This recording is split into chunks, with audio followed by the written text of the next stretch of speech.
Okay, so joint mobilisation. We're going to start at the top of the body and we're going to work ourselves all the way down to the bottom of the body. Head to toes. Everything that I do here I think is going to be from a seated position. If there is anything that can be replicated from a standing position, I'll just jump up here like this and show you how to do it from here. But essentially, I think most things that we do with our joints we can do from a seated position altogether. Okay guys, so ready to follow me. As I say, we're going to start from the top of the body and we're going to move down to the bottom, and all you need to do is follow what I do. So first thing I'd like to say is check in with your breath, and let's make sure that we are focusing on our breathing throughout the whole routine. This is going to take around about 10, maybe 15 minutes, and every so often I might say to you, just check back in with your breathing. Are we breathing shallow, where we're breathing, otherwise we wouldn't be living? Or are we consciously breathing, allowing ourselves to be aware of our breath, focus on that outtake and the exhale, and actually hear what we're doing as well, being very conscious. That is going to relax and help relax our muscles and also relax our state of mind as well. Okay, so starting from the top, and we're going to work around the neck area to start with. We're going to look over our right shoulder and keep the left shoulder retracted back. Coming back to neutral and then turning our head over to the left shoulder, retracting the shoulder back here. Just keeping the shoulder back as the head turns around. Focusing on our breath, intake of breath as we come back to neutral, and exhale.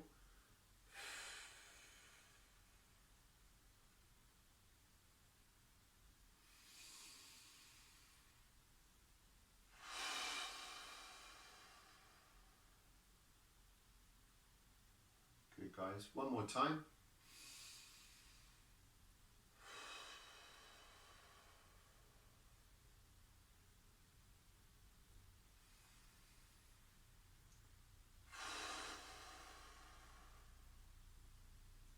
Nice guys, lovely. So this time we're going to go up and down, and what I always say to people who come to the groups is, if we're able to raise our hand and just get 2 fingers on the vertebrae at the top of our spine and around our neck area.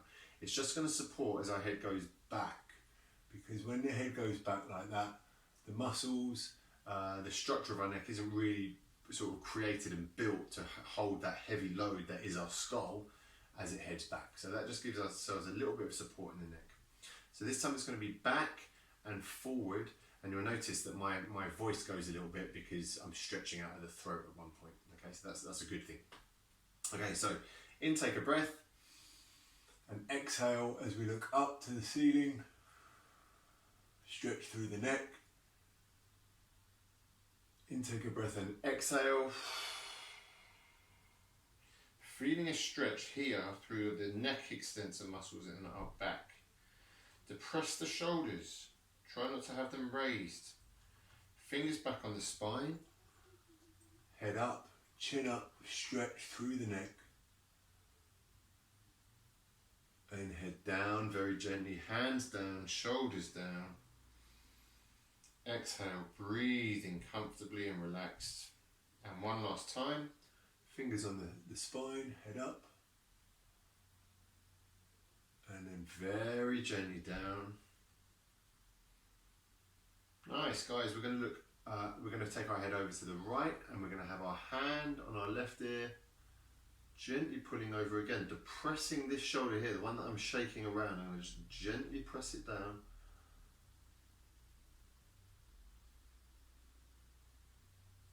Back to neutral, left hand over to the right ear, depressing the right shoulder down, feeling the stretch down the side of our neck. Are we holding our breath? Think about it. Are we shallow breathing? Or are we exhaling and inhaling consciously as we go through our movements? Okay, all of these neck routines we're going to do 3 times today. Important that shoulder gets pushed down. Feeling the stretch all the way up here, this side of our neck. Right hand, left ear, press the left shoulder down. That's good, guys, lovely. All right, nice. Just a couple of rolls of the neck, very gently. That's good. It feels funny, I'm not gonna lie. It feels funny to be doing this to an empty room without you guys on the screen. Slightly more self-conscious. Never mind. Moving on. Shoulders. Rolling forward. Like I always say, for me, whether it's the same for you, rolling these shoulders forward just sort of sends a bit of a shiver down my spine, like a nice one. And I always think of that as that's a sort of a releasing of stress. How many of us hold tension in and around our neck and around our shoulders? Perhaps from how we're sitting, how we are at work, how we are even at rest when we're sleeping. Yeah, crunched up shoulders if we're sleeping on our side. Just general tenseness. We're going to roll these shoulders forward, guys, and we're going to roll them back. Just gently try to mobilise around the shoulder joint and relax. That's good. I say that's good. I don't know, is it? I don't know what you're doing, but you know what I mean. It's good if you're following. Here we go. Rolling forwards again. Nice big circles, consciously making circles with those shoulders. And then rolling back. Beautiful. Oh, that's really good, guys, really good. How do I know? How do I know? But if you're following along, yeah, and you're relaxing and you're breathing and you're moving your shoulders, that's good enough for me. And hopefully, with that little jump of the shoulders as well, just become to feel a little bit more looser and more relaxed. Good. So, who knows what type of joint the shoulder is? All answers? Hinge joint? No. Ball and socket joint? Yeah. Ball and socket joint, which means the head of our humerus arm bone here goes into a socket that is our shoulder, and it allows that arm to move around wherever it wants to, okay? So we're going to take these shoulders now through every range of their motion. So up and down, following my lead. Don't forget the breath.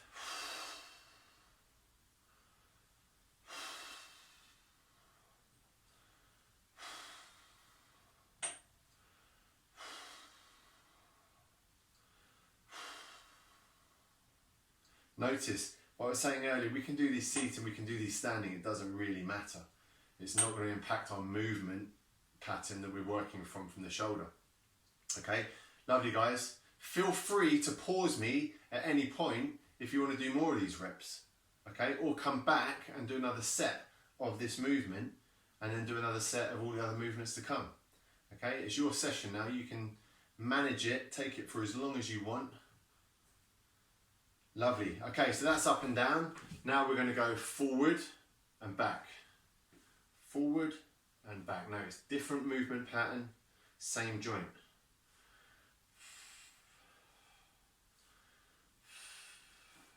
Getting slightly higher with each rep.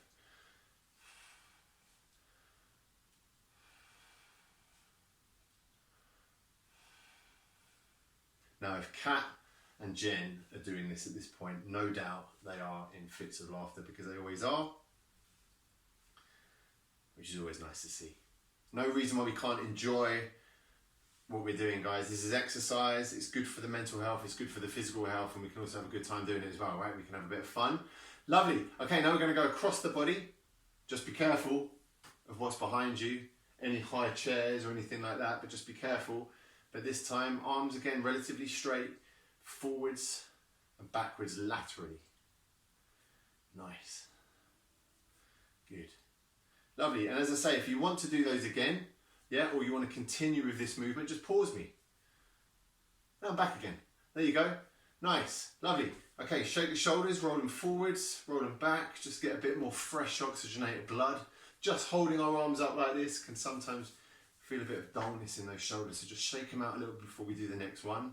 And this time you're going to freestyle. It's going to be here and there and there and up and down and whatever way the shoulders want to go, because it's a ball and socket joint. It's a ball and socket joint. We're allowed, well not allowed, but we're able to move that joint pretty much in any movement we can. There we go. So that is a ball and socket joint. We can move it around. Where is the other ball and socket joint in our body? The hips, I hear you cry. Correct. Yes, the hips are another ball and socket joint. Look at the movement of my leg. I can rotate, I can go up and down. It's not just like an elbow where I can only go that way and that's it. I can't really go left and right. It's minimal movement. It's a hinge joint. Okay? Nice, that's boring. Move on. Okay, good.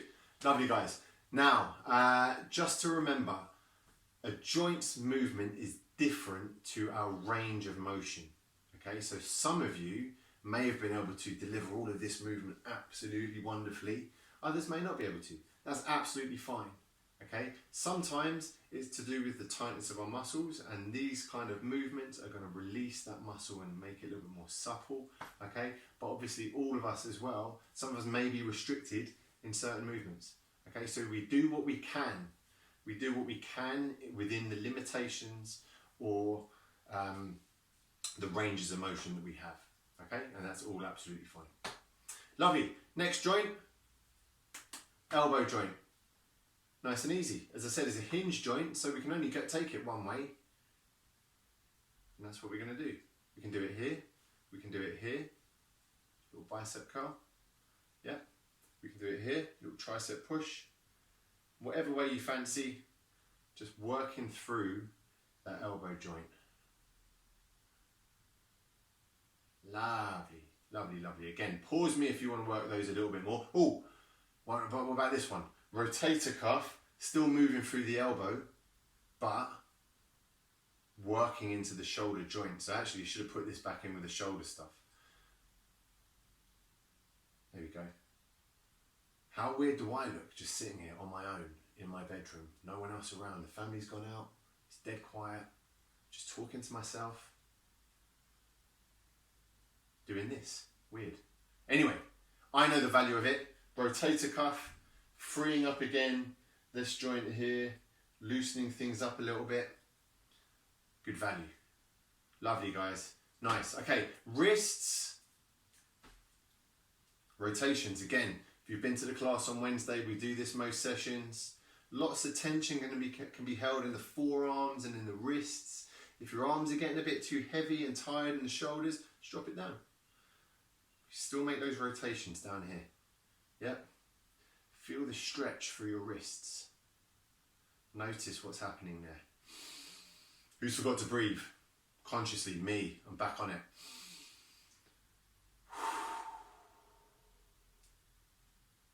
Lovely. Yeah. And then finally, one of my favourites, fingers. Let's not forget about those fingers. Again, we can hold tension in our hands. We can hold tension in our wrists. We can hold tension in our fingers. So let's stretch them out. Let's wriggle them. Let's move them. Every time we move joints, it allows fresh oxygen to get to that area. Fresh oxygenated blood. Doesn't sound too bad to me. Lovely. Good, guys, that's nice. Okay, hips. We are going to work a lateral hip bend. Okay, I'm going to show you this seated and I'm going to show it standing. Okay, arm up and just a little stretch. The arm is just there to guide. Yep.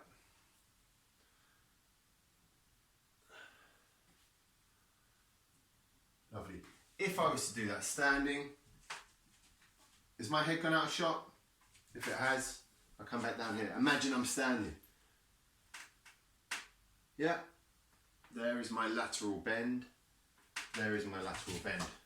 Standing, same thing. Lateral bend. Lateral bend. Yeah.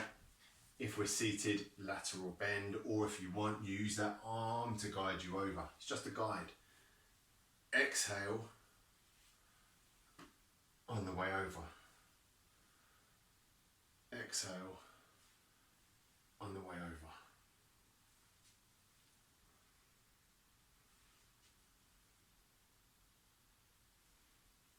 Good, nice, guys. Okay, pelvis.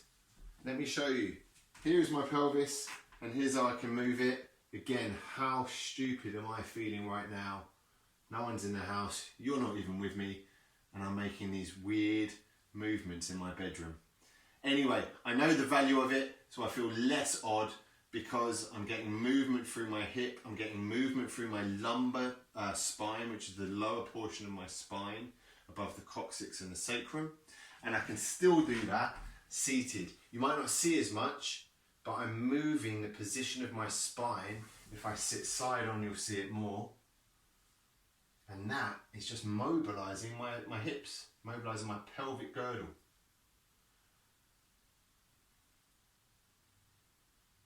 Nice. That's it. Lovely, lovely, lovely, lovely. Okay, what is next up? Knees, a knee hinge. Knees, similar to the elbow, is a hinge joint.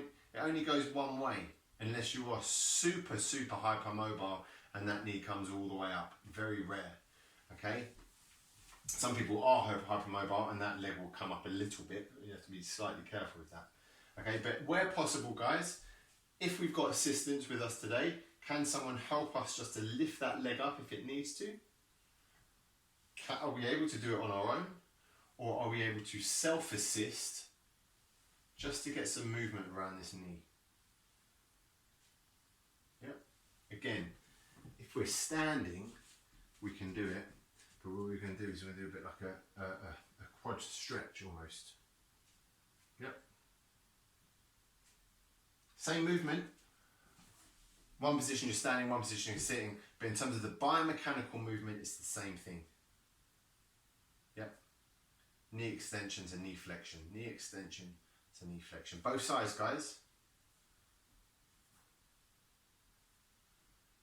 Lovely. So we've gone through a whole load of joints in these first 10 or 15 minutes. Shoulder joint, elbow joint, wrist joint, hip joint, the knee joint. But last but by no means least, right down at the bottom, ankle joint. So all we're going to do with the ankles, if you can see my feet, is just rotate them. Stick one up in the air, you can see it here. Can you hear that? Oh, my right ankle clicks. There it goes, can you hear it? I'll put you out of a misery, that is not nice. Doesn't hurt, but it's clicked for years, whereas this one doesn't. There you go, nice rotation, nice rotation. Hopefully Rosemary will put some music over that so you won't hear it. There we go. Nice rotations of the ankle. Lovely. So guys, that is the first section. Okay. The thoughts here are you could pick this session up and say, right, I'm going to do some mobilisation work today, and you work through this little section 1 or 2 times. Okay. Or you might want to bolt it on and work with the dynamic stretch section or the aerobic section together as well. Okay, so to recap, we went through some neck work, some shoulder work, some elbow work, some hip work, some knee work, and some ankle work, mobilizing the joint, moving through its range of motion. Okay, good luck with that one, guys, and as always, if you've got any questions or any feedback you'd like to share, then let me know either directly from my email, or you can speak to Rosemary and Tom, who can then get in contact with me. Well done.